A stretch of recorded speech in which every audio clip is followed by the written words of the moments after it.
В Джалалабаде в 2019 году был зарегистрирован факт попытки изнасилования пятилетней девочки. Об этом стало известно на координационном совещании правоохранительных органов. По данным прокурора Джалалабада Арсланбека Мурзаева, на территории города в 2018 году выросло количество фактов насилия в отношении несовершеннолетних, если сравнивать с 2017 годом. В селе Бузбещик Джитаугузского района Иссыкульской области выпал снег, закрыты дороги. Об этом сообщил местный житель Мирлан Тынымсеитов. Район Бузбещик бөлімін. Шул жолда мынакей 2 күн болды. 2 күннен бері жол жоқ. По его словам, 18 февраля 2020 года выпал снег высотой до 1 метра. 12 семей не могут выехать из села. Также ученики не могут попасть в школу.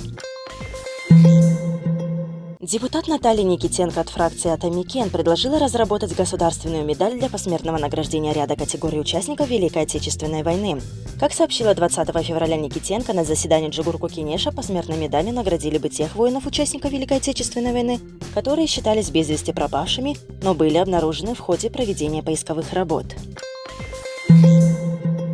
Сотрудники антикоррупционной службы Госкомитета нацбезопасности с поличными при получении части взятки в размере 50 тысяч сомов задержали работника Наукатского РЭС и инспектора отдела инспектирования контроля ОАО «Ош Электро». Как сообщает пресс-служба ГКНБ, указанные работники вымогали денежные средства в размере 283 тысяч сомов у жителей Наукатского района под предлогом кражи электроэнергии.